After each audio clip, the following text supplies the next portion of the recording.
এই 16 বছরের দেশ চলছে পামে আর গ্যাসে। কথা বল না, গ্যাস পাম্প দিতে দিতে করছে কি 15 আগস্ট মিলাদ পড়ছে, বুঝছেন? এখন এই বাগমারার এক হুজুর মিলাদ পড়ে দোয়া করছে, মাবুদ বঙ্গবন্ধুকে যারা সপরিবারে হত্যা করেছে, আল্লাহ তুমি তাদেরকে জান্নাতুল ফেরদৌস দিয়ে দাও। কে রে ওটা আমার মতো লোক থাকলে খুঁজে পদ্মনি তো কবার কোনো কি তুই কলু কিরে? হ্যাঁ কথা কর।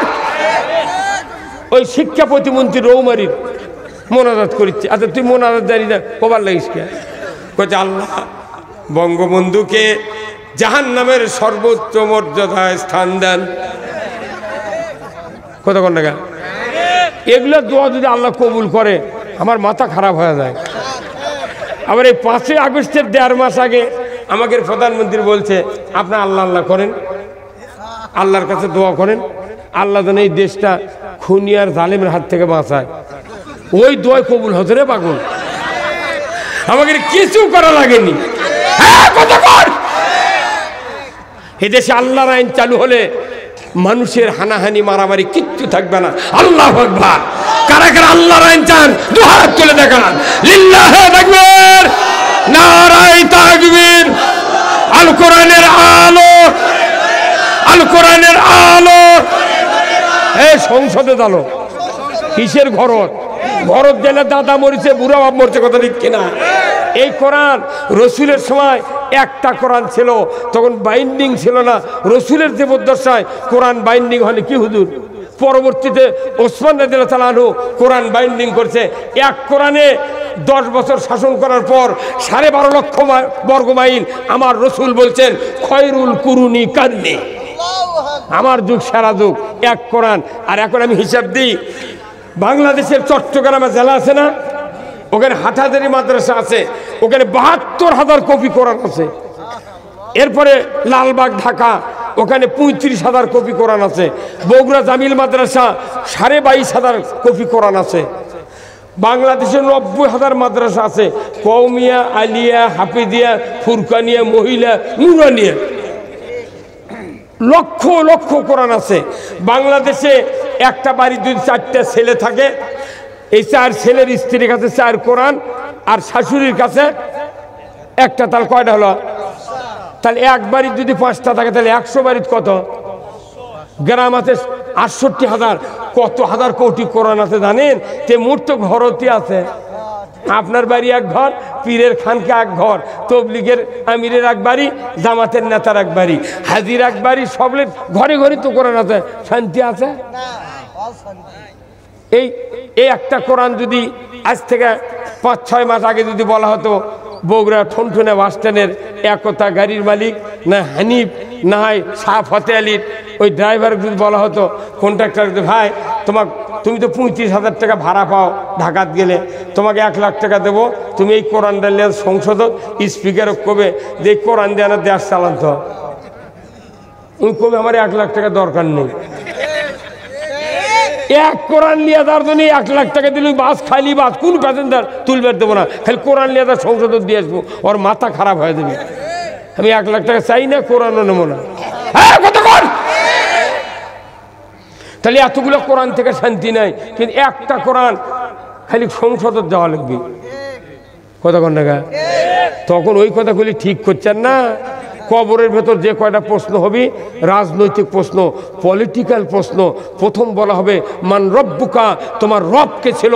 আলাস্তুবে রব্বিকুম, আর ওয়াই বলেছিল আল্লাহ, আমরা বলেছি কলু বালা। জমিনে আসলাম, 10 বছর বয়স হলো।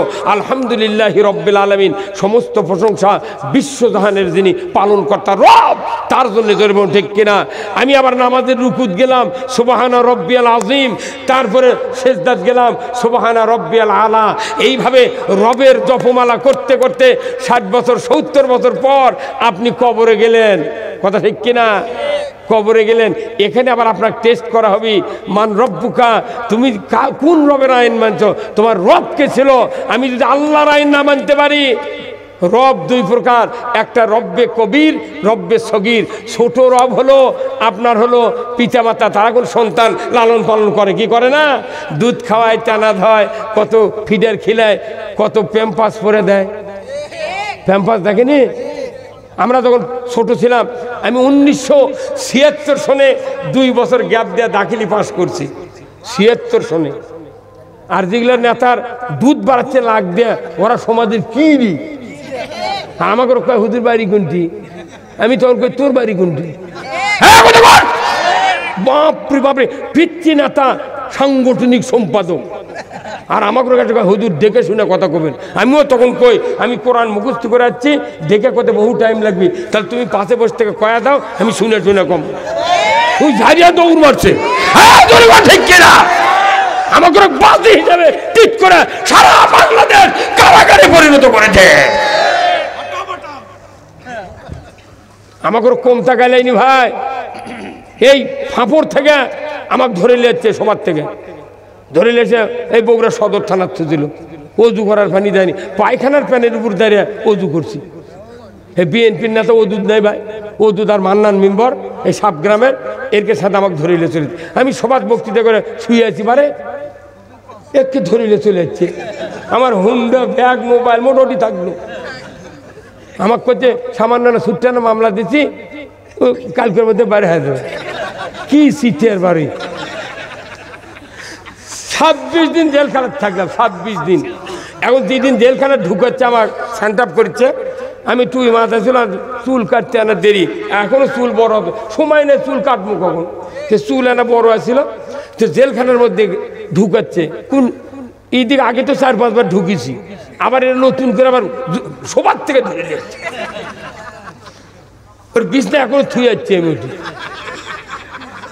এখন ওই এক পুলিশ করছে গেটত ভাই, করছে হুজুর টুপি খোলেন, কোথায় আমরা চুল বড় আনার সন্দেহ হচ্ছে। বাপরে টুপি, চুল বড় আসতে কি হবে, কোথায় না টুপি খোলেন, তো টুপি খুললাম। জেলখানার পুলিশ বা ভয়ই খুললো, কি করবো, ওরা যা করছে ওরাই তো দেশের সব। তো টুপি খুলেছি, এখন ওই পুলিশ করছে হুজুর চুল হতে হাত দে বাড়ি মারে, কে কোথায় গাঁদা টাদা দুধ থাকে, কি বদমাই। পরে ওই এই মামলা পর আর একটা মামলা হলো নন্দীগ্রামের। তা আমি তথ্য দেখি 40 বছর আগে আমি বিয়ে করাচ্ছি। আমি বিয়ে করার 12 বছর আগে থেকে ইমামতি করি। 40 বছর আগে বিয়ে পড়াচ্ছি, সেই বর বিয়ে করে নিয়ে গেছে, ওই বরের আবার সোল হচ্ছে, সেই সোল 13 সালে আমার নামে মামলা দিয়েছে। ওই দিন থেকে লাখত মারি দিদি, জীবনে বিয়ে পড়াবো না, তোরা বউ পাশ কেন করে দেখি তো, ঠিক কিনা? কি আশ্চর্য কথা রে, আল্লাহর কথা খবর লেগে আমাকে উপর কি জুলুম। আবার কেউ কেউ করছে না ভালোই হচ্ছে, গায়ের মানুষ তো কয় ভালো আছে। আবার যখন 15 দিন 26 দিন 1 মাস পর বার হয়ে যায়, তখন কয়বার আসছে রে। জেলখানায় ঢুকলে আমার আপন মানুষ পাওয়া যায়। এই যে আপনাকে বগুড়ার একটা নেতা মাসুদ কমিশনার নেই ভাই, এই খাটো করে আমার সাথে একসাথে জেল ছিলাম আমি। 123টা মামলা, একটা মানুষকে এক মামলা দিনই বাড়ির হাত করা ভুলে যায়। 23টা দিয়ে 123টা দিয়ে তোর লাভ করে এতই মামলা। আর খালি কয় 10-15 জন জামাতের কর্মী ওই নাশকতার পরিকল্পনা করছিল। আমরা গোপন তথ্যের ভিত্তিতে জিহাদি বই সহ গ্রেপ্তার করতে সক্ষম হয়েছে। হ্যাঁ, কথা কোন টাকা? জিহাদি বই মানে কি? কোরআনের উপর জিহাদি বই পৃথিবীর। এই কোরআন হলো, এই কোরআনের ভিতরে 317 বার আছে জিহাদের কথা। তাহলে কোরআন নিয়ে, কোরআনে আছে জিহাদের কথা। সেই কথা যখন আমরা খবর লাগতেছি, তখন 16 জন একদিন বিদরুল থেকে ধরে নিয়েছে, কিছু গোপন তথ্যের ভিত্তিতে নাশকতার পরিকল্পনা করছিল। আমি বাঁচে গেছি। সেই দিন আমি মক্কাতে ছিলাম উমরাত। বেটা মোবাইল করে করছে আব্বা 16 জন ধরছে, করতে পারে আমি করতে পারে, আমি ওটি থাকলে ধরলো নি, তাও কাম হলো নি। কথা কর, আমরা ভয় করি না। এই জেল জুলুম এগুলো দিয়ে বিএনপি জামাতের লোকের সাহস বাড়িয়ে দিচ্ছে। কিন্তু এই জেল জুলুম আর এই বাংলাদেশে আর হতে দেওয়া যাবে না। এই কথা কোন না, এমন সমাজ কায়েম করব যে সমাজে আল্লাহর আইন চলবে, ঠিক কিনা? সে আইন উমারের আদর্শ শোনেন। উনি রাস্তার মধ্যে স্ত্রীকে কি বললেন, সাবধান বাণী, আমার পরিচয় দান দিও না। উমর ফারুকের স্ত্রী বললেন, পানের স্বামী ঠিক আছে, পরিচয় দেব না। উনি বাড়ির নিকটে, ঝুপড়ির নিকট হতেই উমর ফারুক বললেন, ওগো বেদুইন, ভিতর থেকে তুমি বাহিরে আসো, দরজার বাহিরে আসো, আমি একজন মহিলা এনেছি, তোমার ভেতরে ঢুকবে, তোমার স্ত্রীর প্রসবের ব্যাপারে সহযোগিতা করবে, তোমার কোনো চিন্তার দরকার নাই, তুমি বাহিরে আসো। ওনার স্ত্রী ঢুকলেন, শিক্ষিতা হাতের স্পর্শে অতি অল্প টাইমে বেদুইনের স্ত্রীর গর্ভ থেকে একটা ফুটফুটে চাঁদের মতো একটা পুত্র সন্তান আল্লাহ তাআলা দান করলেন। জোরে কন্যা মারহাবা। এত সুন্দর চেহারা, এত সুন্দর চেহারা, চেহারা দেখা মাত্রই উমর ফারুকের স্ত্রীর চক্ষু দিয়ে পানি বের হয়ে গেল। ইহুদির গর্ভে, ইহুদির ঔরসে এত সুন্দরী সন্তান আমি জীবনে দেখি নাই। উনি আবেগ ভরে সন্তান দেখে উনি ওই সাবধান বাণী ভুলে গেলেন। উনি বললেন, বেদুইন, তুমি খলিফাকে সংবাদ দাও, তোমার স্ত্রী গর্ভ থেকে পুত্র সন্তান জন্ম নিয়েছে। স্ত্রী যখন বলেছে খলিফাকে সংবাদ দাও, খলিফা মানে কি বাংলাদেশের খলিফা বলে নিউ মার্কেটে কেচি ফিতেলে যারা কাপড় কাটে তারা, এই কথা কোন না। খলিফা মানে কি যারা পোশাক বানায়, কিন্তু উমর ফারুকের ওই যুগে খলিফা মানে কি অর্ধেকটা পৃথিবীর রাজা, বাদশা। আল্লাহু আকবার। বেদুইন খলিফার কথা কানে পড়েই থরথর করে বুকটা কেঁপে উঠল। খলিফাকে সংবাদ দাও, এই মক্কা মদিনার মাটিতে নয়, অর্ধেকটা পৃথিবীর যিনি খলিফা তিনি তোমার ইবনুল খাত্তাব। উনি দূরে গিয়া খেজুরের গাছের নিচে দাঁড়িয়ে আছেন, শুকনা শাকনা মানুষ, লম্বা দেহ। উনি চুপ করে খেজুরের গাছের নিচে দাঁড়িয়ে আছেন, দেখা করেন নাই। অন্ধকার, কারেন্ট নাই, টর্চ নাই, কিচ্ছু নাই, শুধু তারকার আলোতে উনি দাঁড়িয়ে আছেন। বেদুইন খুঁজতে খুঁজতে চলে গেলেন। উনি যা বলছেন, খলিফা কোথায়? উনি বলছেন কি হয়েছে? যখনই বলছেন কি হয়েছে, বেদুইন বুঝতে পেরেছে ওই জায়গায় মানুষ আছে। উনি যা মুখের কাছে মুখ লাগায় দেয়া, উনি দেখলেন বাস্তবিক উমর ফারুক। উমর ফারুককে চিনতে পেরে উনি পায়ের উপর লুটিয়ে পড়ল। পড়ার পর উমর ফারুককে বলছেন, আমিরুল মুমিনিন, আমি গভীর রাত্রিতে আপনাকে আমার ঘরের দুঃসংবাদ দেওয়া ভুল করেছি। এই গভীর রাত্রিতে আপনি কষ্ট করে আপনার স্ত্রীকে হয়তো নিয়ে এসেছেন এই প্রসব কাজে হেল্প করার জন্য। আমিরুল মুমিনিন, আমি ভুল করেছি, আপনি আমাকে মাফ করুন, আমি খুব অন্যায় করেছি, গভীর রাত্রিতে আপনার আরামকে হারাম করে দিয়েছি, হুজুর মাফ করুন। পায়ের উপর লুটিয়ে পড়িয়ে কাঁদে উমর ফারুক। দুই হাত দিয়া ওই যুবকটিকে বুকে জড়িয়ে ধরে বললেন, রে বেদুইন, কোন জাতি বলে হিংসা নাই, নিন্দা নাই, কোন জাতি বলে হিংসা নাই, নিন্দা নাই, এটা নবীর শিক্ষা, এটা ইসলামের শিক্ষা। তবে শোনো রে বেদুইন, তোমার স্ত্রীর প্রসব বেদনার কষ্ট শুরুর আগে আমি উমর সাহায্যের হাত নিয়ে তোমার কাছে হাজির হতে পারি নাই। এই জন্য কিয়ামতের ময়দানে আমাকে আসামির কাঠগড়ায় দাঁড়াতে হবে।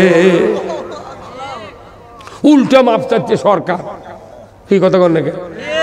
মানুষ খালি একজাই মরিচ্ছে, কচ্ছে করো গুলি, কচ্ছে না স্যার একজনা গুলি করে 30 জন আসে, কত মারমো, গুলি ফুরে গেল। হ্যাঁ, আবার ওই যে রাজ্জাক, ওই যে রাজ্জাক নাই, ওই যে না না, আরে ডক্টর রাজ্জাক খাদ্যমন্ত্রী আছিল, যাই করলো যে 5ই মে হেফাজতের সমাবেশে রাত 2টার মধ্যে ক্লিয়ার, খালি স্যান্ডেল। কথা কন না গায়ে। আর উমর ফারুক কি করছে, যে তোমার কাছে সাহায্যের হাত নিয়ে আগে দাঁড়াতে পারিনি, এই জন্য আমার অপরাধ হচ্ছে, আসামির কাঠগড়ায় দাঁড়াতে হবে, তুমি আমাকে মাফ করে দাও। আল্লাহু আকবার! মানবতা কাকে বলে? কি কথা মাইনা আমার।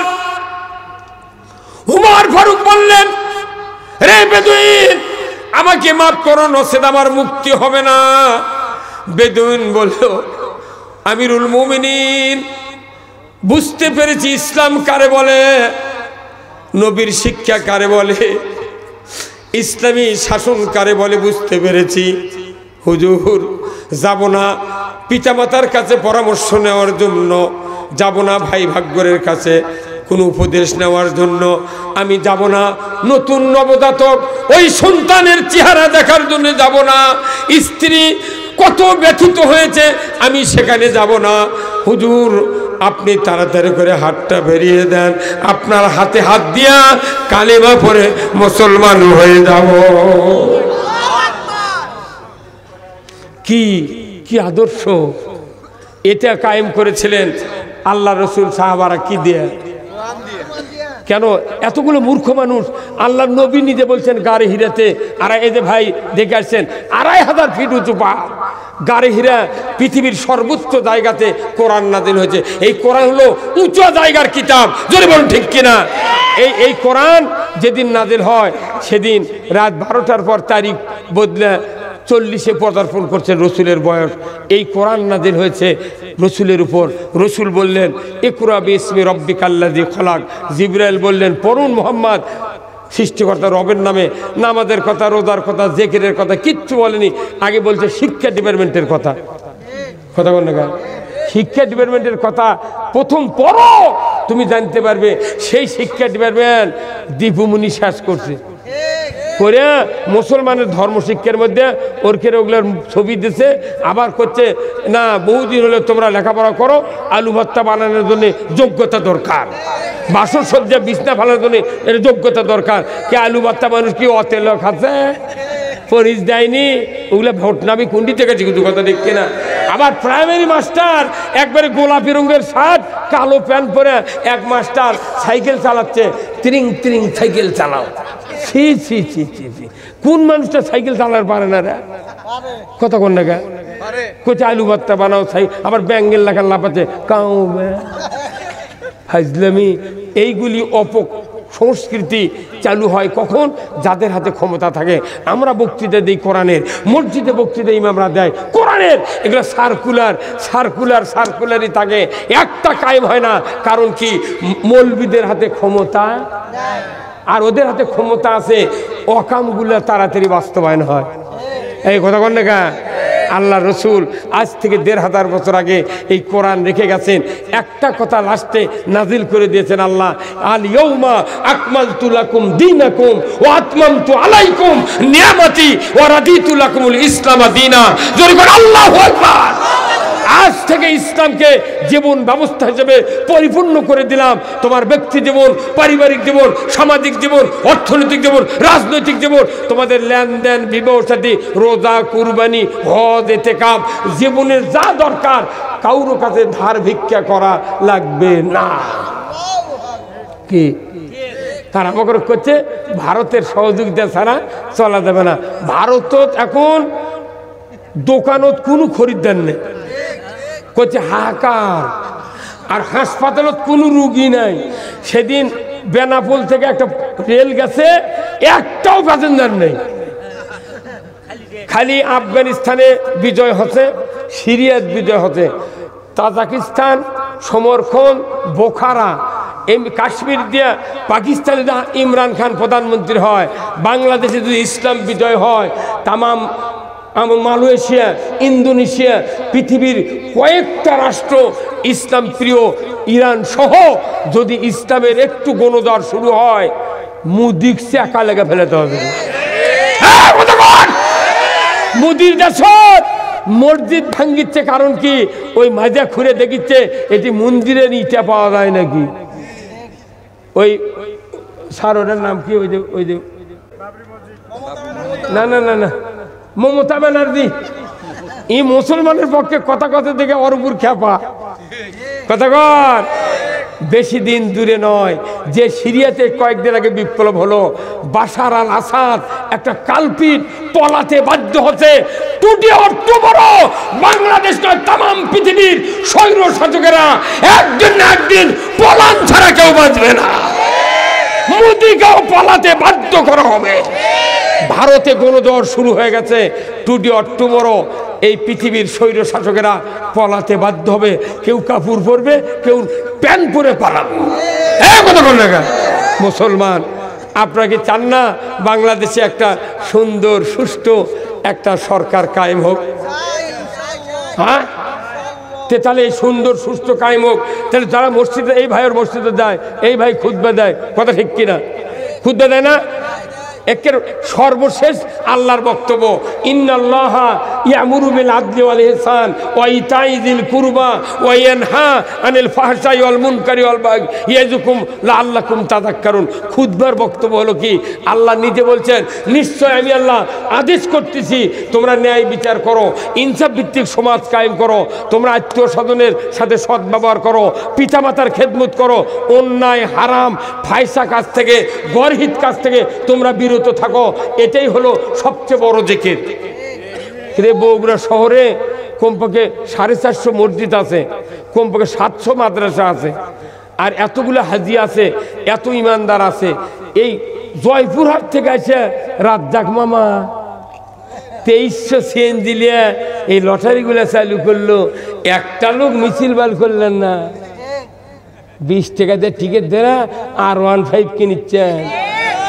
10,000 টাকার টিকিট কিনছে, আমাকে ওটি এক লোক কিনে পায়খানা করার বদনাও পায়নি। আমাকে যা করছে, হুজুর আপনার নামে ধর্ম, আমি তো গাজী শ্বাস করব। করছে আপনি যদি নারাজ হন তাহলে মসজিদের নামে ধর্ম, অর্ধেক টাকা দিয়ে দেন। কি বদমাইশি, এতগুলো টাকা রাজ্জাক মামা তসরুফ করে নিয়ে গেল। এসপি থাকলো, ডিসি থাকলো, পুলিশ থাকলো, মসজিদের ইমাম থাকলো, মাদ্রাসার হুজুর থাকলো, কেউ এত বড় অন্যায় বিরোধিতা করলো না। আল্লাহ কোরআনে বলছেন, ইন্নামাল খামরু ওয়াল মাইসিরু ওয়াল আনসাবু ওয়াল আজলামু রিজসুম মিন আমালিশ শায়াতিন ফাস্তানিবুহু লাআল্লাকুম তুফলিহুন। কোরআনের সূরা মায়দার 90 নম্বর আয়াত। এই আয়াতগুলো কি এমনি এমনি? প্রশাসন যদি চায় এ দেশ 1 মিনিটের ভেতর পানি করে দিতে পারবে। কতক্ষণ না? আজকে আমরা অসহায়, আমাদের হাতে বক্তৃতা আছে মুখে, কিন্তু আমাদের ক্ষমতা নেই। আপনাকে দেখি ভাই গ্রিলের দোকানদার আছে, এদের ঝালাই করে বানায় না, আছে না? দেখবেন ওর ওই ওয়ালে আছে মিটার, ওখান থেকে মিটারের তার নিয়েছে, এইরকম একটা ঝালাই করা মেশিন নেয়, এই কানি দিয়ে ঢুকেছে একটা লাইন, ঢুকানোর পর এই দিক দিয়ে 2টা লাইন বার করছে। একটা লাইনের সাথে মাথা একটা ওই রড কিংবা একটা পাতি পিঁচে ওই যেটা ঝালাই করে ওর উপর পাড়ে দিতে হয়। ওর গায়ে কমপক্ষে 1 কৌটি ফোটা পাড়ে দিতে হচ্ছে। আর একটা লাইন এখান থেকে বার করে ইনকা বেঁকা সুইচ আছে, 1.5 ফুটে একটা কাঠি এইভাবে নিয়ে ধরে আছে।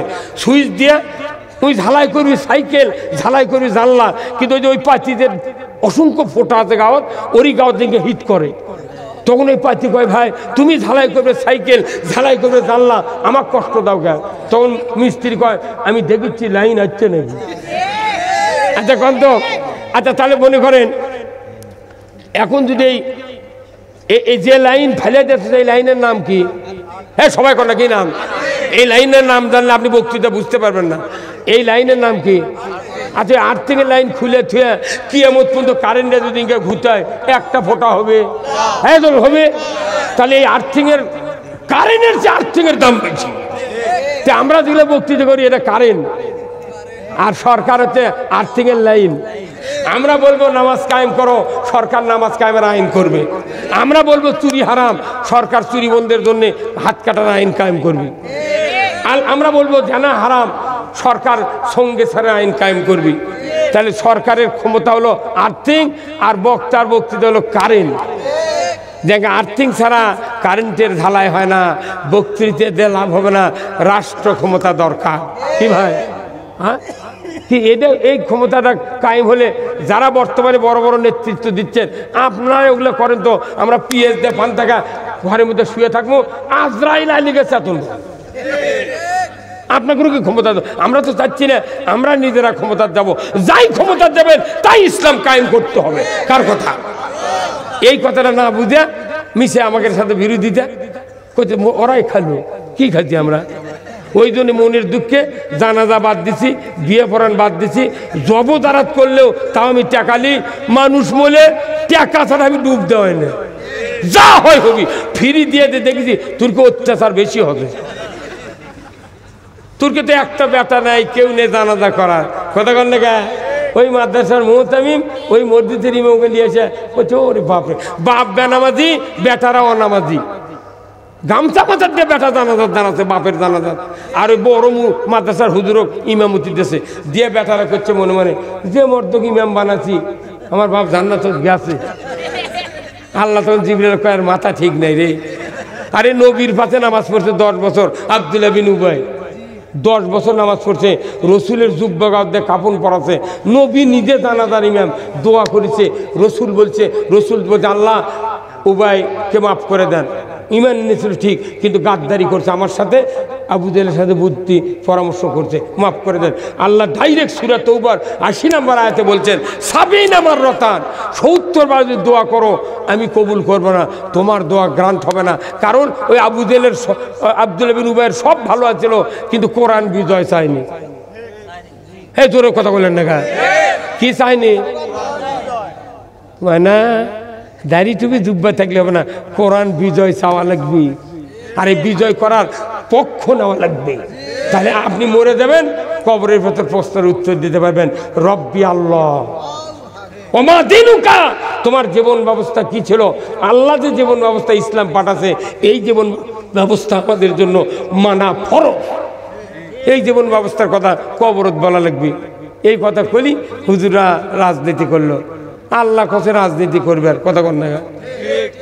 আপনাদেরও রাজনীতি করা ফরজ। কেউ যদি জাহান্নামত যাবার চায় রাজনীতি করে যাওয়া লাগবে, কেউ যদি জান্নাতে যাবার চান রাজনীতি করে যাওয়া লাগবে। রাজনীতি বাদ দিবেন হবে না। এই যে আওয়ামী লীগ, বিএনপি, জাতীয় পার্টি, জাসদ এবং বিভিন্ন বাম ডান যত দল আছে, যারা জামাত, তারপর চরমনায় যারা রাজনীতি করে এরা হচ্ছে পুরুষ, আর যারা রাজনীতি করে না এরা অন্য। রাজনীতি হলো বিশ্বের সেরা কাজ, খালি লাইনটা উল্টার লাগবে। একটা ধর্মীয় রাজনীতি, কোরআনের রাজনীতি, কথা ঠিক কিনা? আসুন না, আমরা এই কথাগুলি অনেকক্ষণ ধরে বলছি। মসজিদের উদ্যোগে মাহফিল, আপনারা যারা আছেন আমি অনুরোধ করব, ইসলাম যদি মানুষকে বুঝান যেত, আজকে আমাদের দেশে অবস্থা এরকম হতো না। আমাদের দেশে গতি হয়ে গেছে কি, একদল মসজিদ বানাচ্ছে, আরেক দল মসজিদ বানাচ্ছে, মাদ্রাসা বানাচ্ছে, আর মাঝখানে ইসলাম গুদো হয়ে যাচ্ছে। আল্লাহর কোরআন সাক্ষী। কোরআন বলছে আজা আলতুম শিকায়াতুল হজ্জে ওয়া ইমারাতুল মসজিদুল হারাম কামান আমানা বিল্লাহ ওয়াল ইয়াউমিল আখির।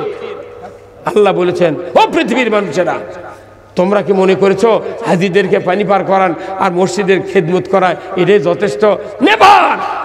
যারা ঈমান এনেছে আল্লাহর উপর, রসুলের উপর এবং আখিরাতের প্রতি জানমাল দিয়ে আল্লাহর দ্বীন বিজয়ের কাজ করেছে, এরাই আমার কাছে সবচেয়ে মর্যাদাবান। যখন আল্লাহু আকবার।